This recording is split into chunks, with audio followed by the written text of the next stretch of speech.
Chosen one, God has left you a message, not a feeling you cannot name, not a coincidence you could explain. If someone pushed hard enough, a message deliberate, specific, and carved out of the silence of this exact season for one exact reason. Because you are ready to receive it now. Even if ready is the last word you would use to describe yourself today. No, most people will never get this message.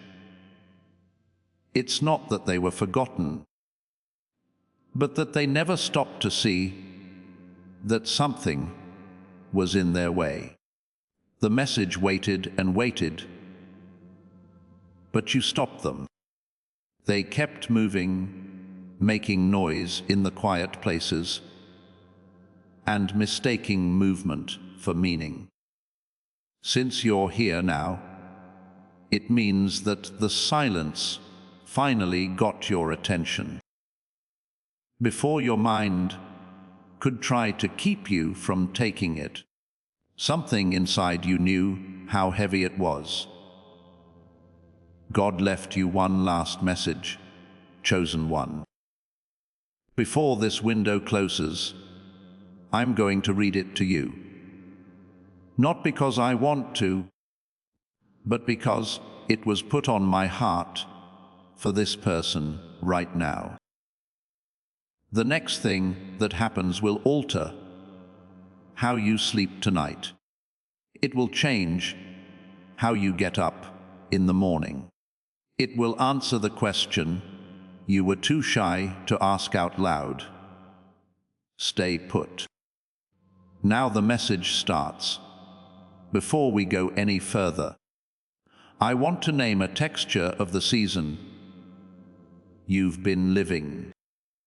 I don't want to name it because that will fully explain it, but because being named is the first thing that breaks the isolation of a hard season.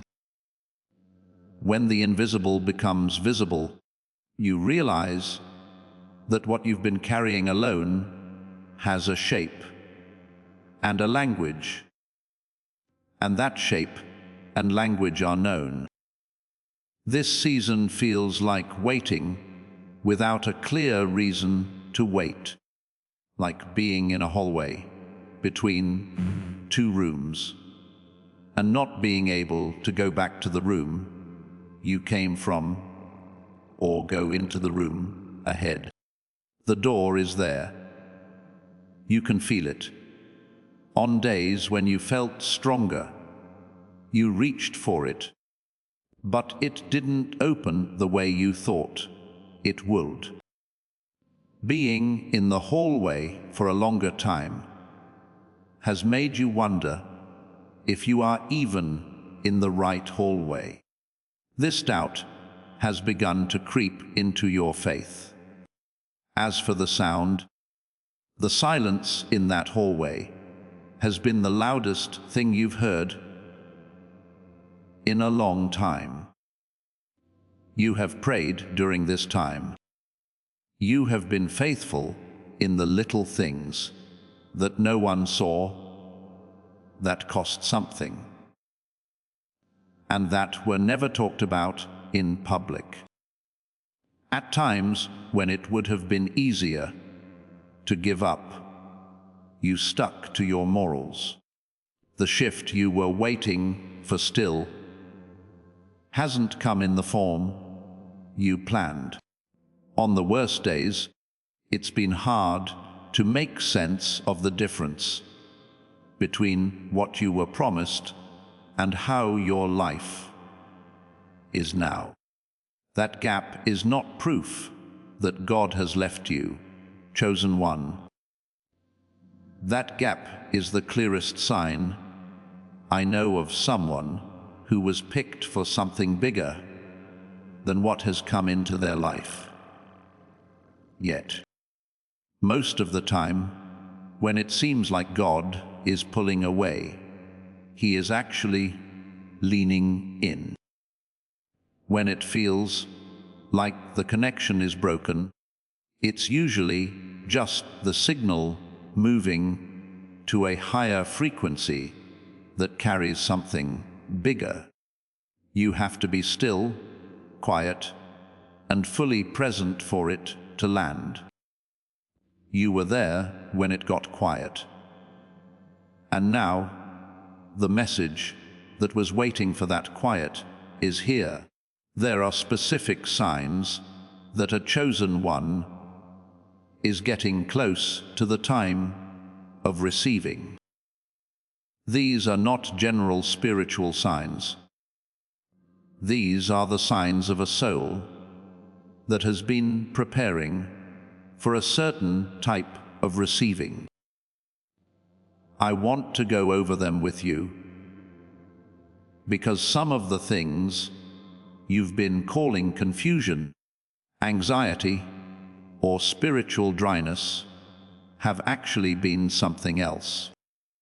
The first sign is being emotionally sensitive when you're not asked to be. Some things are moving you now that they wouldn't have moved you before. Something stops you in the middle of what you were doing. You get a chill from a sentence in a book. You feel someone else's pain as if it were your own when they are sad.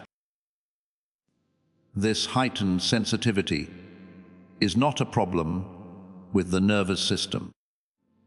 It means that the channels in your spirit are getting bigger to get ready for what's coming. As a vessel is stretched out before it is filled, so are you. This is because what is being prepared needs a bigger vessel than the one you were last season. The second sign is moving away from a place that used to feel like home. People who used to be fun to be with are now a drain. Places that used to be cozy now feel like they were built for a different frequency. You're still not cold. You can now make good decisions. There is a part of you that has been separating what belongs to the new version of you from what only belonged to the old version. So sorting is not the same as rejecting. That sorting is called alignment. The third sign is patterns that keep happening at impossible intervals.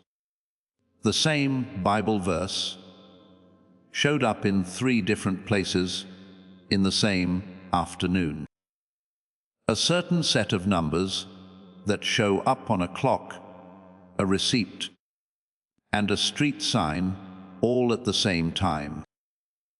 A phrase said by a stranger that shows up in the same week from a completely different source, word for word, because they don't know what they are. Most people just think these are coincidences, but a chosen one, in the last stages of preparation, starts to notice that dismissal takes more work than acknowledgement. This is because the pattern is too clear, too frequent, and too well timed for it to be caused by chance. These are signals for calibration. Your spirit is connecting with something that is just beyond what you can see. And the patterns that keep showing up are where what is invisible meets what is becoming visible. The fourth sign is being creatively restless without a clear goal. You know you need to build something, but the shape hasn't shown up yet. When you reach for something, your hands don't find anything solid. This isn't a lack of direction.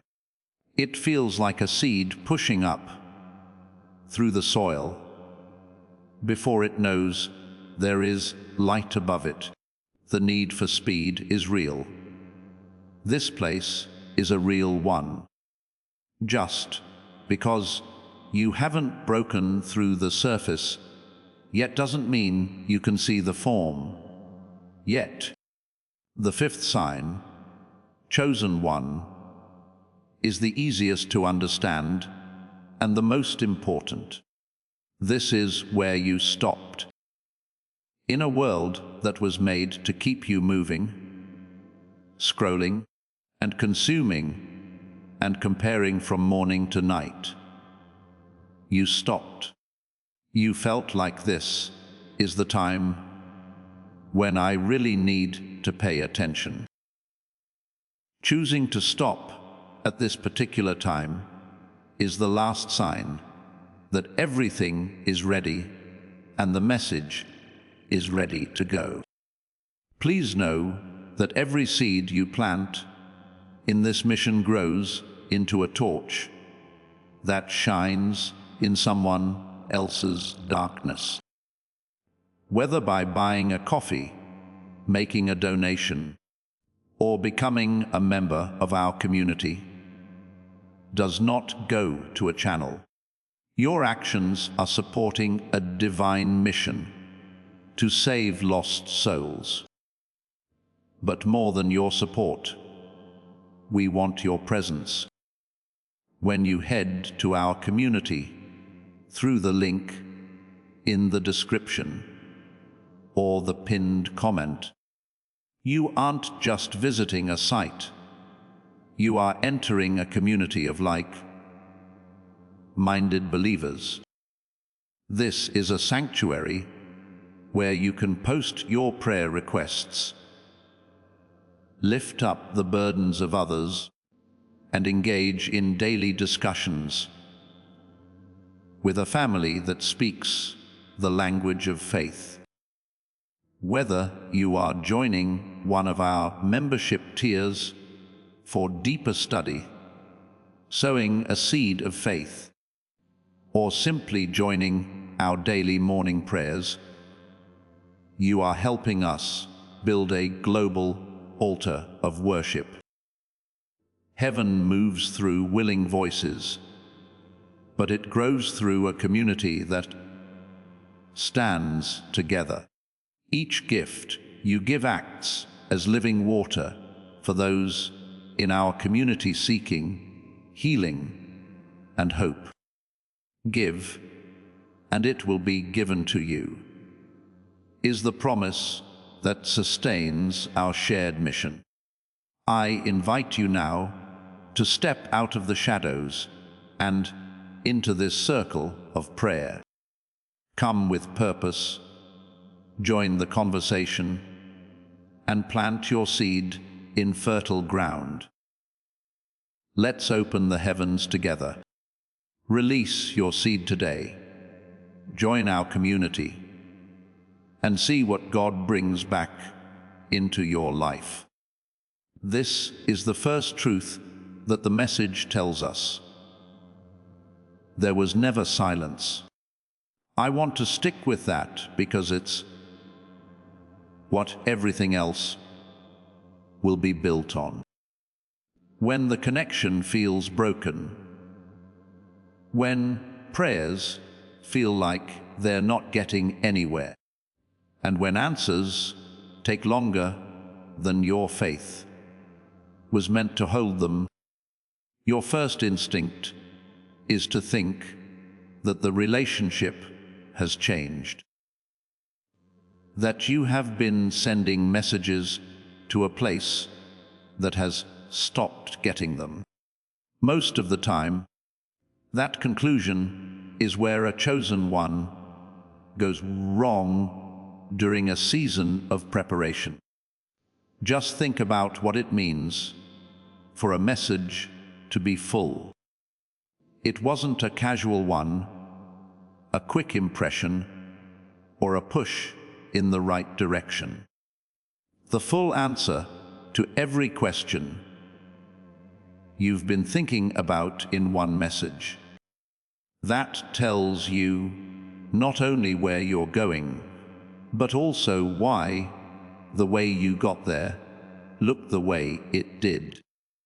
It takes time to put together a message with that much weight.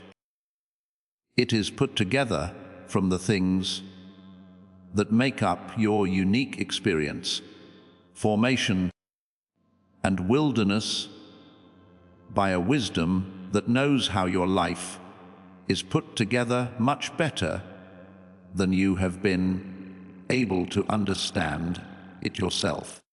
In the quiet, God was writing. He was writing music. Each answer that was late added something to the whole. Every closed door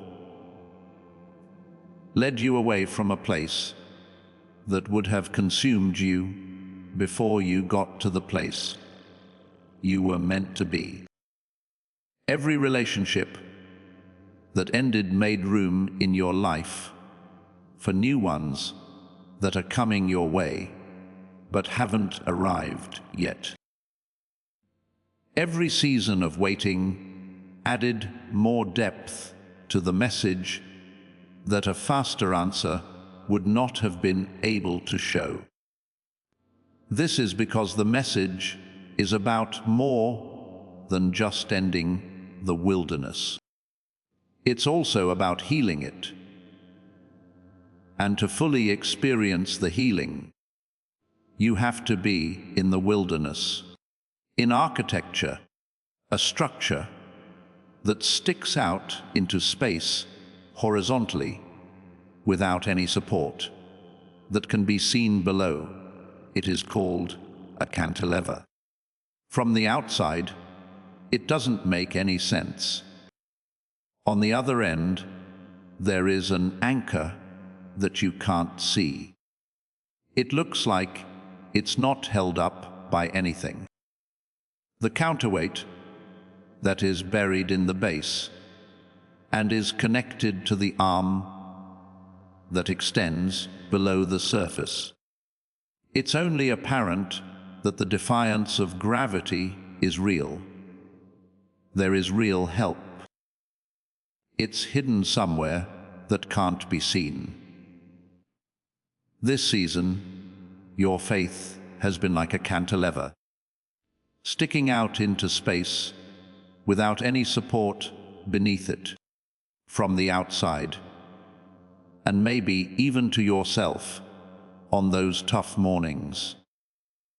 It looked like nothing was holding it up, but the anchor was real, buried in the faithful work that can't be seen or heard is going on in the silence. And the message that was written in that silence is when the anchor can be seen. It wasn't that there was no sound. The weight of the silence was there. The message it brought is now ready. I want you to hold on to something before the next truth hits. The question they've been working on for years has been led by a neurologist in New York City. Why does it get harder to get to the clarity that chosen ones talk about in earlier seasons? That clarity of direct reception, of working in what some call flow and others call anointing. Is there a way to get it back? They found something so simple that it sounds too easy. Before this message ends, I'll tell you everything about it. But hold on to this one question for now.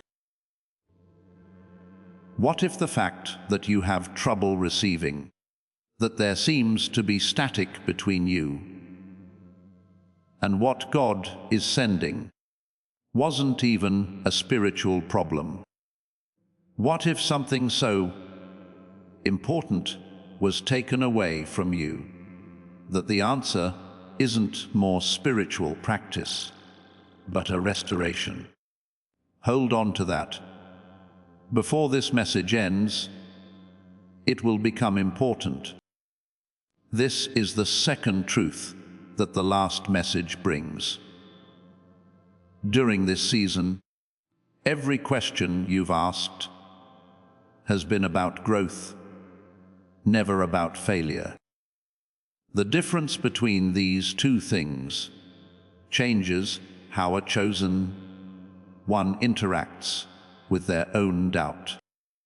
Because the story that doubt is a sign of spiritual failure and questioning is a sign of weakness, says that someone who comes with questions is somehow less ready to receive what's there than someone who hid their questions. Esther asked. That story is one of the worst misunderstandings a person can carry through a wilderness season. She asked Mordecai a question that was so full of fear that it has never been erased from history. She did this before she went into the throne room and became the brave woman that millions of people have read about for thousands of years. Without a doubt, what she said did not come from a woman. These were the words of a woman who had thought about what it would cost, what she was afraid of, and the real chance that the worst would happen before going ahead with her plan. And the answer she got did not tell her she was wrong for having doubts. It was a bigger part of the calling. It's possible that you came to the kingdom just for this moment. During this season, your questions have not shown that you don't have enough faith. They have shown that they know how important what they are being called to is, and have honestly thought about the cost.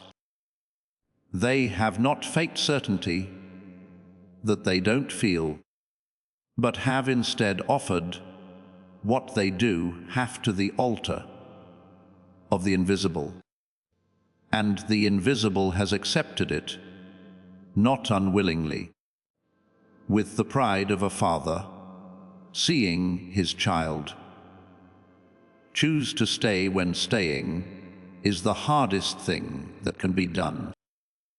Someone can only have a certain kind of faith after having a lot of doubts.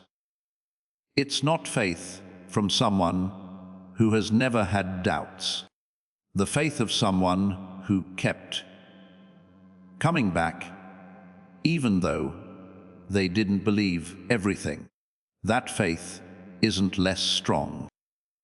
That kind of faith is the kind that can accept what can't be accepted, that can do what all the unquestioning faith in the world couldn't do, because it has been tested and held at every level. You kept. It wasn't by accident that you lost what you did this season. Loss is real, and the grief over it should be respected before it is changed. You lost things and relationships that were important to you, that you thought would last through the season, but did not.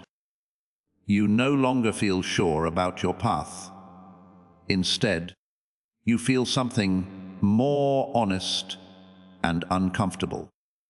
A sense of stability in the known that was slowly broken down by the wilderness. Things get lost in the wilderness. That doesn't mean the design didn't work right. That is the plan. People who built their calling around what other people could confirm, who measured progress by what was visible to the public, and who needed to see proof of visible fruit before trusting the root they couldn't see, are the ones who need to do this. That show couldn't go on to the next season. Not because it was bad, but because someone else had it. And identities that are borrowed can't hold the weight of what God has made for the real one. It also takes away the comfort of your old self. Understanding the one that you built when things were easier and felt like solid ground. When you lose your identity in the wilderness, you might want to quickly rebuild it, to take on the next closest identity, because being without one feels unbearable. But some of you didn't give in to that urge. You let the breakup happen and stayed in the confusion enough to figure out that it was going in a certain direction. The shape of who you really are was revealed after the wilderness stripped away everything other than you. The real shape, not the performed version or the accommodated version. God made the first one before people could add their own thoughts to it. You came out of the wilderness with less, chosen one. The important thing is what was left over after the stripping. The third truth in the message changes the way you think about all the other truths. You were not put in this season. In it, you were placed. There is a big difference between those two words that lets you know everything I want you to know. Being placed means passively getting there. The events that led to you being here are unrelated to the main purpose of your visit. Positioning means something completely different. It means that the place where you are in life right now, the stresses you are feeling, and the mix of gifts you gained in the wilderness and wounds that made you more compassionate than you would have been without them. Everything is planned. Everything is set up. The whole thing works. Keep Esther in mind as you read this. The palace wasn't her choice. She was picked by the palace. And for a long time the palace seemed like nothing more than a nice place to stay. She wasn't with her family and was stuck in a system that wasn't made for her. From the inside, she couldn't tell what the placement was for. She could have built a strong theology of unanswered prayer around the experience of being picked, seemingly praised, and then seemingly left behind in a close by position where she had no control. But Esther couldn't settle down. Some part of her was still open to a bigger story, even though she couldn't read the bigger story from inside it. When Mordecai asked her the question that would change everything. She wasn't surprised by how heavy it was, because she had been ready for years in the palace, but didn't know what it was. For this particular occasion, for this season, not because of it. Inside the wilderness, not after it. The hallway you've been in is not the space between your dreams and real life. The corridor is where your assignment is. Finally, the door that hasn't opened yet, because the time hasn't come for it to. It's not because you couldn't find the right key. You have been in the palace, chosen one, and you stay there every day, staying true to who you are in a place that could have changed you into something less important. All of those days were spent getting ready for something, and that something isn't coming. It's right here. But this is what stands between someone who has been chosen to receive and actually receiving. That's not doubt. It's the memory of believing but not getting. People who have been chosen for a long time sometimes start to doubt in a certain way. It has learned how to look like wisdom. It says things like, I'm not being negative, I am being honest. I've been through enough cycles to know that getting too excited about something new is never a good idea. I'm guarding something inside me that can't handle another round of believing and then being quiet. And not one of those things is false. It comes from having taken many risks in the hopes of something better, only to pay the price every time the landing did not go as planned. The protective skepticism is not a flaw in your character. It's a scar. It also makes scars to protect hurt tissue from getting worse. But there's something about scars. They really work. And the same thing that makes them protective also makes them limiting. When a heart has protected its hope enough to stop more pain, it has also protected itself enough to stop more receiving. Because the message wasn't made to get through armor. The point of the message was to land in a place of real open receiving. That's right. Real open receiving needs the weakness that the protective layer was made to stop. This is something God knows about you. The message wasn't written for someone who has never been hurt by hope.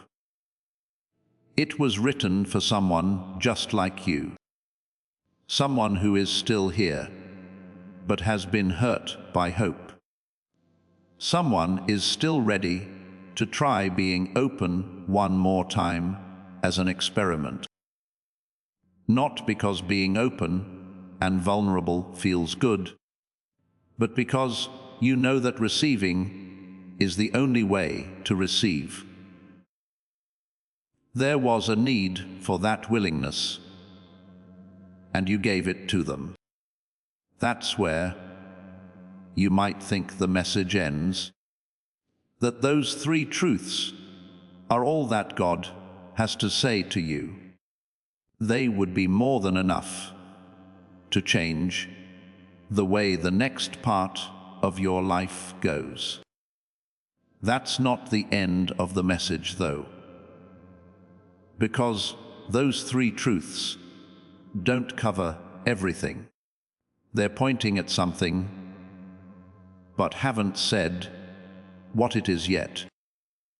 Something about how hard it is to receive itself in particular. If the positioning is real, the formation is finished, and the message is ready, then why does it still feel hard to receive? How come the clarity that should come with this moment feels like something you have to reach for, instead of something that reaches back? Why does prayer that should feel direct sometimes feel like it is going through things that are in the way? The answer has nothing to do with God. This kind of language is deeper than the spiritual language we usually use in these situations. Something was taken away from the tool that God gave you to receive, create, discern, and use everything He put inside you. And the last and deepest truth in this message is about what was taken. Things that were taken have names, and they can be brought back. Follow me. We're almost there. As this awakening grows inside you, know that helping with this mission is not a joke. It is a sign from God. You can support this work through the link in the description or the pinned comment, whether by buying a coffee, making a donation, or becoming a member of our Ko-Fi community. By doing so, you become part of Jesus' plan to save souls who are still stuck in fog. Every seed turns into light that fights against darkness. If you water others, you will be watered yourself. Jesus says, this is not history. It is a living promise about your future. Come into this moment with faith and a plan. What God has already planned for your life can be unlocked through your giving. Where is the mind that God gave you? Your faith, your calling, or your ability to be spiritually sensitive are not what make you spiritually sensitive. What makes them work is the way God built the human mind.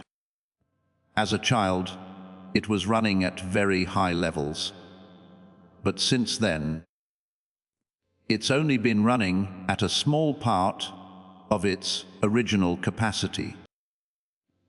The thing that wasn't taken away suddenly or dramatically, but slowly and methodically, by the weight of a world that didn't know what it was pulling against you. Most people never come across certain types of research because they are right on the edge of being scientific and religious, and neither has been willing to fully claim it. The research was so important that it won the Nobel Prize in 1981. Dr. Roger Sperry was a scientist who spent his whole life studying the structure of the human brain. He found something that was written about in scientific journals for decades before most people could understand it. Through his research, he showed that the two sides of the brain are meant to work together. And when they do, when both sides are talking at full speed, something amazing happens.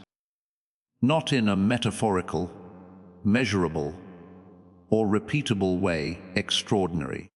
In a process called whole brain activation, the brain works. The system is full of creativity. As intuition gets stronger, it can almost act like a prophecy. Problems go away that the half-active mind couldn't get to. And the link to something beyond the ordinary, the link that spiritual people know as the spirit moving through things, becomes immediate and clear in a way that it hasn't been since you were a child. Steve Jobs was in this state because he planned out and built the whole architecture of a technology ecosystem in his mind. They measured it in Nikola Tesla by the way he solved problems that humans should have been unable to handle, in builders, artists, and mystics who worked at levels that people at the time couldn't understand. And the things they kept finding were not supernatural skills in the usual sense. It used up the whole brain. God made both hemispheres work together, which is how they should be. As kids, 98 out of every 100 kids test at the creative genius level. For kids, the brain is always in a state called whole brain activation. The hemispheres can talk to each other. It comes straight from the gut. The child does not have to use their creativity. It's just how minds naturally are when they haven't been split up yet. Unless you change into little children, you will not enter the kingdom. Matthew 18:3 says. It's not just a metaphor for innocence. It talks about a mental state. The state that God intended for the human mind to be in. The state where receiving doesn't feel like work and is just natural. Something has changed by the time a person is an adult. Everything that happened to you, the way you were taught in school that focused on the left hemisphere more than the right, the constant stress that broke down communication between the hemispheres, the processed foods that made it hard to sleep, and the way your attention was constantly split up. Everything worked against the synchronization that was your birthright. And by the time most people are adults, less than 1 in 1,000 can still access the full brain activation state. It wasn't always this heavy in your mind. It wasn't always this hard to say the prayer. It wasn't always this hard to receive. There is no spiritual gap between you and what God is sending you. It has to do with nerves and what was taken away from you. At the neural level, the synchronization of both hemispheres can be brought back. This is the state you were born in and the world that was deliberately hidden from you. And that's the last word the message says. Chosen one. There was more than just the knowledge that the silence was composing, the questioning was shaping, and the positioning was planned. There was also the knowledge that the world blocked the tool God gave you to receive, create, and discern. And there is a clear and direct answer to the suppression. This is where everything I wrote earlier in this message comes together. Part of the silence that felt like God wasn't. There was the mind working at a fraction of its normal speed, having trouble picking up a signal it was meant to pick up clearly. You didn't lose a different spiritual gift that made you more clear in earlier seasons. It was the natural way for brain to work when it was working together better. And as the years went by and the world put in place its system of suppression, it got harder to receive, not because God took a step back, but because the antenna was getting worse. You weren't losing faith. You were just not being able to receive as much. And those are very different things. You can grow your faith by being disciplined and making the choice to go back. Reception capacity is a physiological fact that needs to be restored physiologically. While the instrument was being suppressed, the God who made it also restored it. And the restoration is not as far away as it seemed.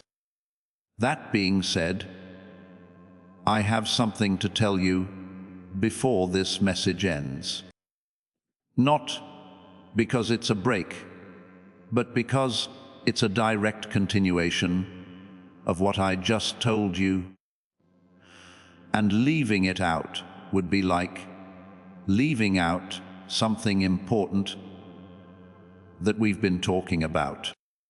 What I'm about to say might not be appropriate for all viewers. A lot of people will hear it and forget about it.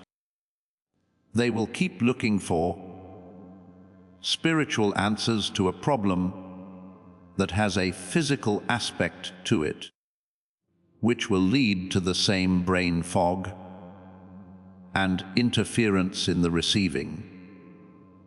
You're not most people, though. You're still here. You stopped when you heard the word stop.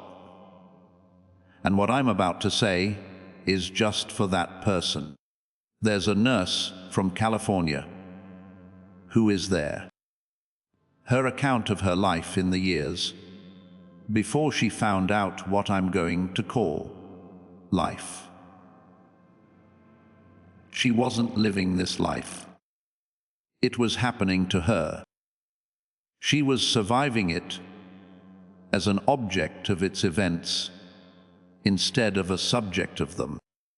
She had tried everything in the area where spirituality and science met, such as meditation, methods for manifesting, and audio tracks on streaming services that said they would wake up her brain.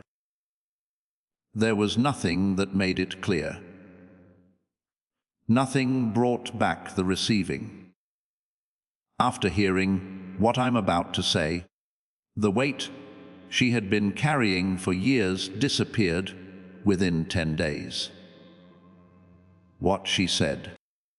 She said that her life was enchanted, not because she had worked hard for years, but because something that had been pushed down came back to her in 10 days. Let me now tell you how that was possible. In 1981, Dr. Roger Sperry won the Nobel Prize for showing that the brain's two halves can work together. After that, a neurosurgeon in New York City named doctors.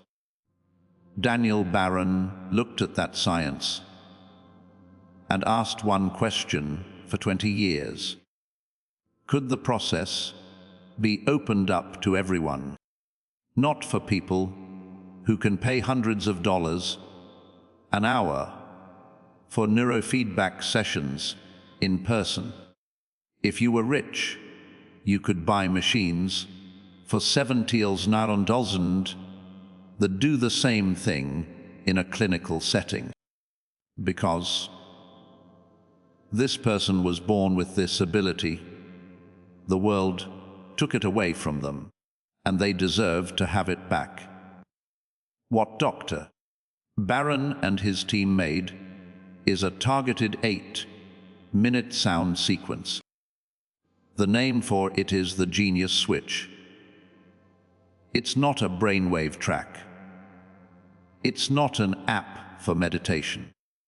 You're not already unhappy with binaural beats or any other type of audio product.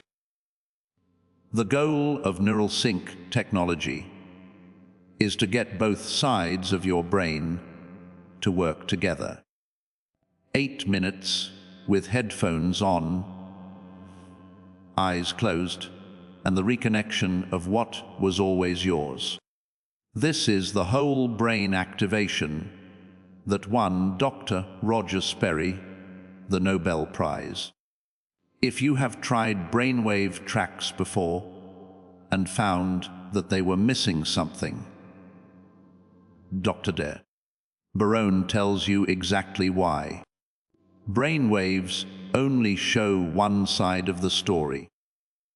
Brainwave research isn't being used by most top researchers anymore because it wasn't getting to the heart of the matter.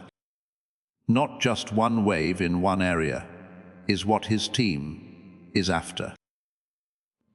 Both hemispheres of the brain working together, the whole brain, the way God built it, the state you were in when you were 8 years old, that the world tried to hide from you. His co-workers figured out how much what he built was worth and said it would be worth a lot more than $500. A few people pay $300 an hour for neurofeedback sessions that take place in person. A DAWS 17,000 home device that does the same thing syncs up the two hemispheres. This was given away by Dr. Barron for $49, which is more than 40% less than what it was worth. Additionally, those who made it through this whole message can get an extra .10 on the page where his team made it available today. That means the access point costs $39 now. For $39, you get the 8-minute sequence plus 4 extras that Dr. Barron put together to support what it starts. A guided visualization from one of the best creators on the Calm app, a grocery guide that lists 10 common foods that cause brain fog, and shortcuts that save you over $100 a month at the big stores. A book about the science of receiving that is more than 100 years old and is thought to be where most of the ideas in modern manifestation science came from. And a printed list of the 5 most important habits for the life you want to live. All of it comes with a 100% money-back guarantee, and you can listen to it as many times as you want. Before you look for this anywhere else, you should know this. Major streaming services have audio tracks with language that sounds like what I just said. neural synchronization, and activation of the whole brain. The tracks were looked at by Dr. Barone and his team.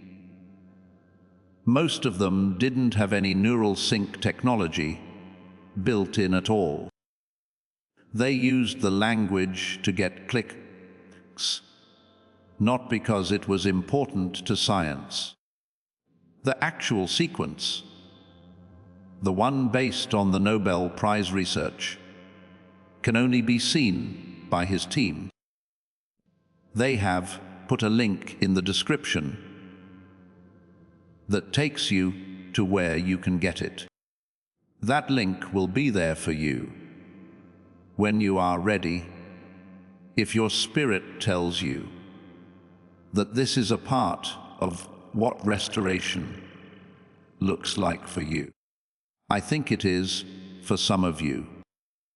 There is no equipment needed other than headphones. It only takes 8 minutes and reconnects your whole brain to the way God designed it to work. Before I say the last words, I want you to do something real. Take a deep breath. It's not the shallow one that's become the norm. Take a real breath, the kind that brings you peace of mind deep inside, past the stress in your chest. Look around you, where you were sitting while you listened. The fact that you have been here for a long time. And remember that staying did not mean you were passive.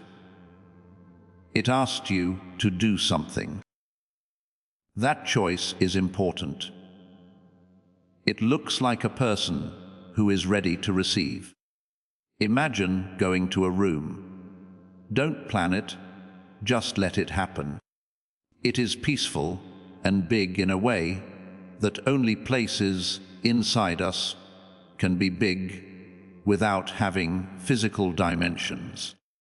Even light fills it, leaving no shadow. And in the middle of that room, standing still and at ease, is a version of you. Not the one that has been carrying the weight of this season. Not the one that has been dealing with the doubt, the delay, and the cost of being in the wilderness over time. Below all of that is the version that God saw when He wrote the message. This version is not lessened by the season, but has been strengthened by it. What are they holding? It's the wisdom that comes from being confused long enough to hear through it, and the compassion that comes from having been hurt deeply enough to see it in others. The faith that stood up to being questioned and came out on the other side strong, in a way that faith that has never been tested can never be. That person is not your future self. They are neither a prediction nor an aim. They show you the real you, underneath what the season has put on top of you. This clear view of them right now is not my imagination. It's recognition. Your spirit is aware of what has been built in the quiet through the arrangement, placement, and composition of a message that was always meant for this person. Let that feeling of recognition sink into your whole body, not just your mind, from your head to the bottom of your feet. True love is always real when it finds the person it was meant for. Let it be real in that way. I want to tell you who you are right now, not who you hope to be. There is no outside source that gives you supernatural vision. You are a seer because you have been paying attention for a long time and at a deep enough level to develop the ability to see beneath the surface of things, to read what is underneath, what is being presented, and to sense the shape of what is forming before it has taken its final form. The years we had to wait were not wasted. Those were the years when you learned to see, and people who haven't been where you've been can't see what you see now. You have a voice. You speak a language that was made for people who can't yet explain their own experiences. There is a difference between how words land when you speak from a performance and when you speak from a place where you are aware of how you look. They say things that other words can't. They give names to things that didn't have names before. Not by chance. That's not how you are. That's what assignment means. The voice wasn't given the words to speak on its own. These people were given it so that they could hear it. Of course, you break cycles. You're the end of something. There is a pattern in your family, your history, and the stories that have been passed down from generation to generation about what is possible for someone from your background. That pattern doesn't have to go on after you. The cycle breaker doesn't break down old habits by directly opposing them. They take them apart by changing into someone who can't be read by the old pattern. Someone who is raised to a level where the generational wound can't reach them. And the people who come after you are already benefiting from the breaking that has been happening in you during this time. You've been calling a delay. Also, I want to give you permission before the holy place. Not depending on, not earned, present. You can grow out of things you've grown out of. You can let go of relationships that the wilderness showed you were made for a different version of yourself. You can keep what God is building in you safe, even from people who knew you before the building started but don't understand the plan. You can say no to things that used to get an automatic yes from you, even if that yes was out of fear instead of a real calling. You can walk at the speed that makes your assignment, not the speed that makes everyone else feel comfortable. Also, you don't need to say sorry for becoming the person you were always meant to be. I want to give you a word from the original Hebrew because it changes the whole plot of what we have been talking about. It's called shalom. It shows up in the Bible in places where most English translations say restore, pay, or make whole. And most people who read it pass it without even realizing it. Peace doesn't mean putting something back the way it was, or taking something back in the same way it was taken. That's not peace. Being made whole in a way that goes beyond what was before is what shalom means. It means to be paid back, not in kind, but with interest. The original word makes you think of a court ruling in your favor and telling the person who stole from you to pay you a lot of money to give it back, not the 100 that was taken.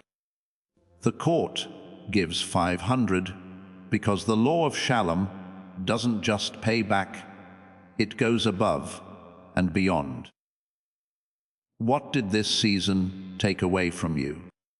The clarity, direct reception, and activation of your whole brain that let you do everything God made you to do. It won't be returned in the exact amount that was taken, but in a larger amount, because shalom doesn't mean back to the beginning. Shalom means moving past it. God doesn't just fix things, chosen one. He gives more than he takes, and you are standing on the edge of that shalom. The words are now getting slower. At the end of a message like this, there is a holy spot where the teaching stops and the declaration starts. What was said over the mind is now being said over the spirit. Dear Father, we come to this place with the specific people who stopped, who really paid attention, who chose to be here in a world that asked them to do everything all day. I want to honor that choice more than anything else, because you do. You can see everyone who made it to this point, and you know how much it cost them to stay still long enough to receive. See the weight they came in with. The questions that hadn't been answered for longer than their faith was meant to hold them up. They put off their hope until it turned into an H. They can deal with, instead of a wound they still think can heal. You can see all of that, and none of it makes you sad. You are God, and you wrote this message just for this person, the one who waited and stayed. Now, I'm letting go of everything that was made in the wild, that doesn't belong in the next season. Every identity I borrowed instead of being given. Every expectation I built on someone else's picture of my life. And every form of faith that was based on performing certainty. I didn't feel every protective layer that formed to keep me from being let down.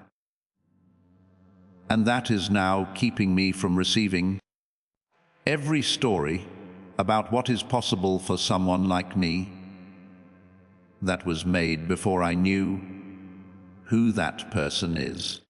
I let it go. I let it go. It has nothing to do with what comes next. I declare what does belong now that I have let go of what doesn't belong.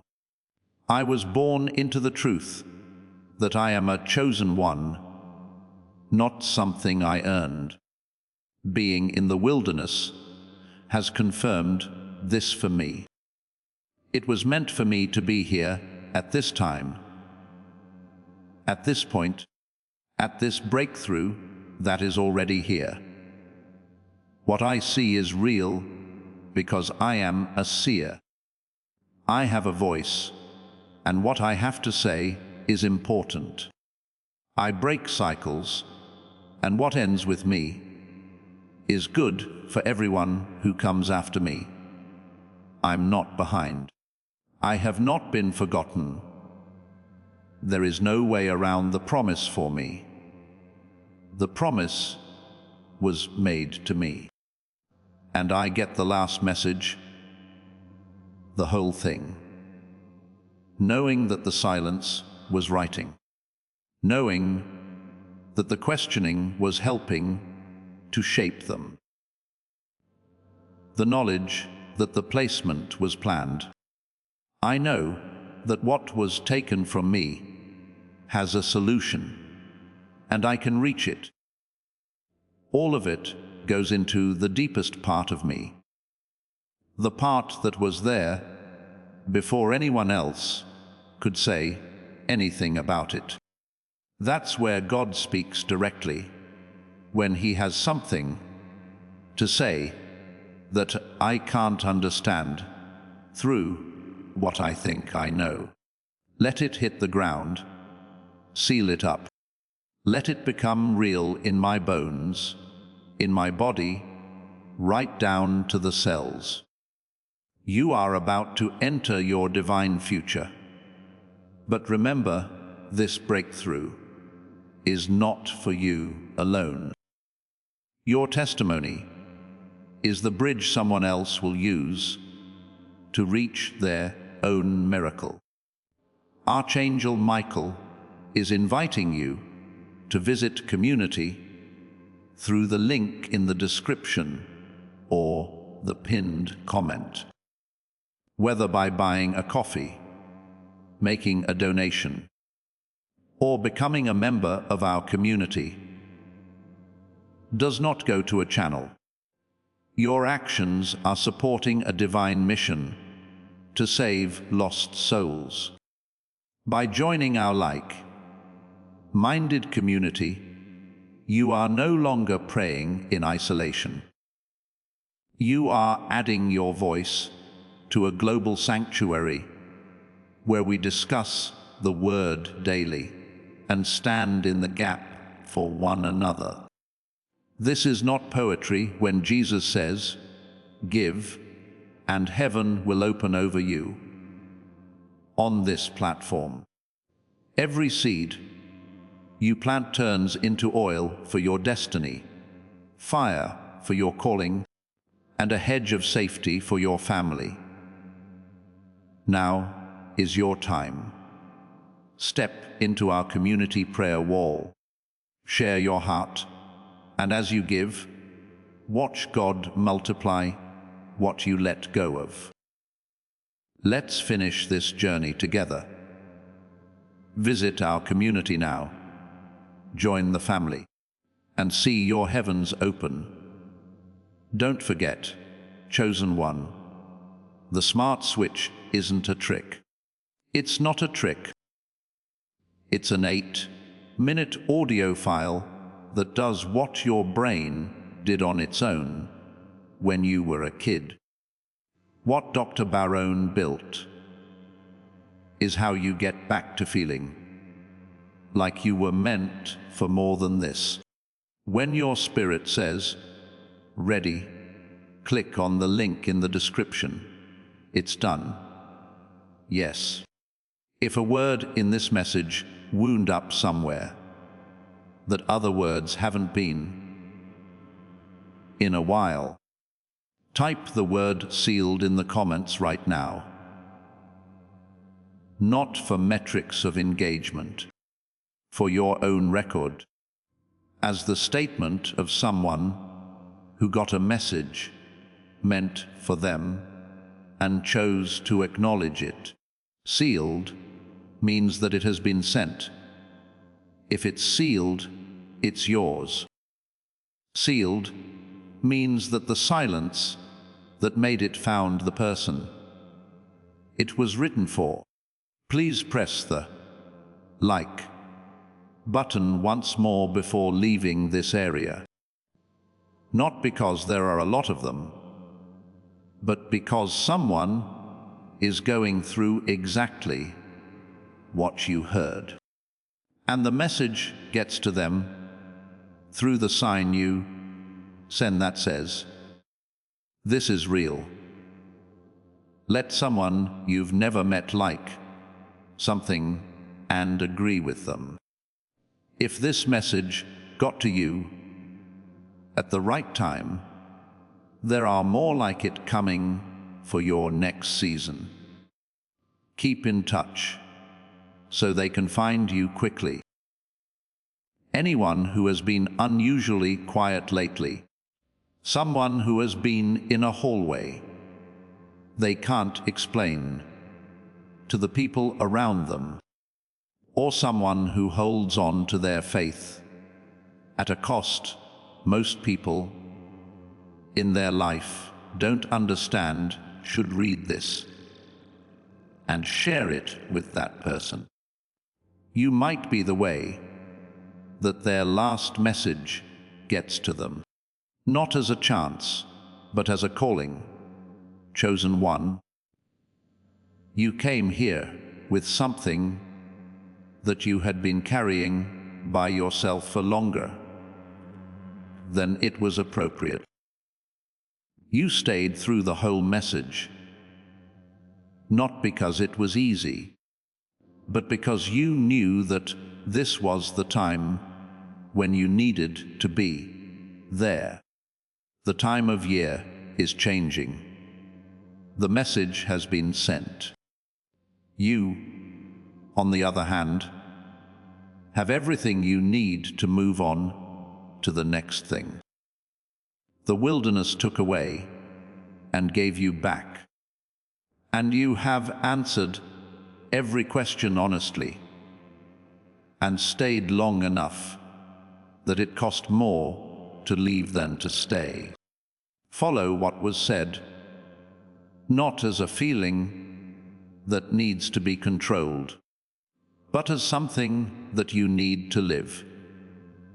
You decide what comes next.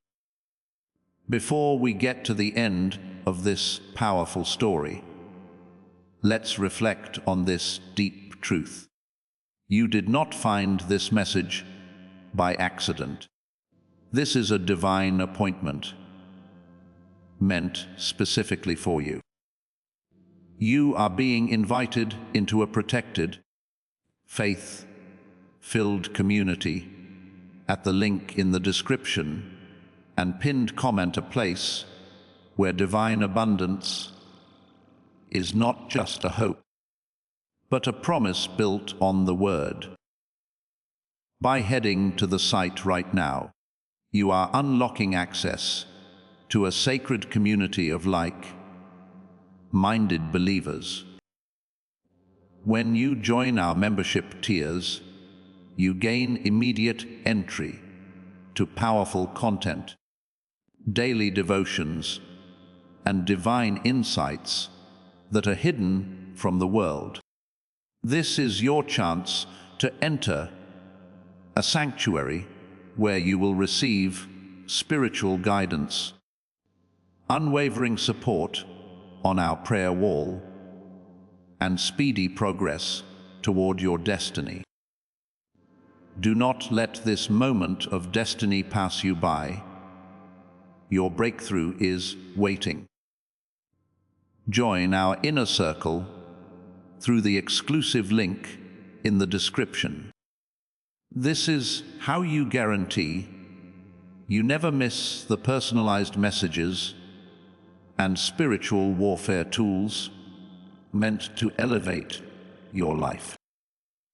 If you feel called to deepen your connection, the link is waiting for you in both the pinned comment and the description. For those who want to amplify this work and carry the light home, you can find our guided e-books and Bibles in the pinned comment. Whether you join as a member or sow a seed through our resources, your presence and energy change the world. Take the step your abundance awaits.